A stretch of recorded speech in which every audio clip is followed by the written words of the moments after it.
ராகி கொழா புட்டு செய்யலாம்னு சொல்லிட்டு மாவு எடுத்து வச்சேன். அதாவது இது மொளக்கட்டுன ராகி. மொளக்கட்டுன ராவில மாவு அரைச்சு அண்ணி தான் குடுத்தாங்க. இதெல்லாம் நம்மளுக்கு செய்யறக்கு எங்க டைம் இருக்கு. அவங்க வீட்டுக்காக செஞ்சது எனக்கு ஒரு பாக்ஸ்ல போட்டு, "நீ செஞ்சுக்கோன்னு" குடுத்தாங்க. இன்னைக்கு காலையில பிரேக்ஃபாஸ்ட்டுக்கு மாவு எதுவும் இல்லாததுனால, எனக்கு மட்டும் அளவா வந்து பாத்தீங்கன்னா, இந்த ராகி கொழா புட்டு தான் நான் வந்து செஞ்சேன்.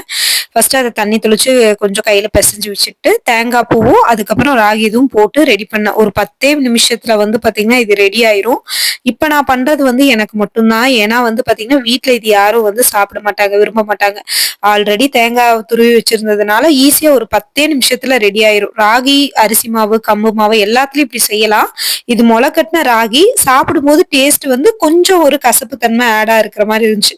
பொதுவா ராகி மாவுல செஞ்சாலே கசப்பு தன்மை இருக்கும். மொள கட்டின ராகி அப்படிங்கும்போது இன்னுமே கசப்பு தன்மை கொஞ்சம் இருந்தது. But okay. எனக்கு வந்து டேஸ்ட் வைஸ் புடிக்கும். அதுக்கப்புறம் எடுத்து அதுக்கப்புறம் தட்டுல போட்டுட்டு கரும்பு சர்க்கரை இதோட சேர்ந்து சாப்பிட்டேன். நாட்டு சர்க்கரை, கரும்பு சர்க்கரை, சுகர் இந்த மாரி எது வேணாலும் உங்களுக்கு புடிச்சத ஒயிட் சுகர் அந்த மாரி எது வேணாலும் போட்டுக்கலாம். எனக்கு கரும்பு சர்க்கரை தான் புடிக்கும். அதனால கரும்பு சர்க்கரை போட்டு சாப்பிட்டேங்க.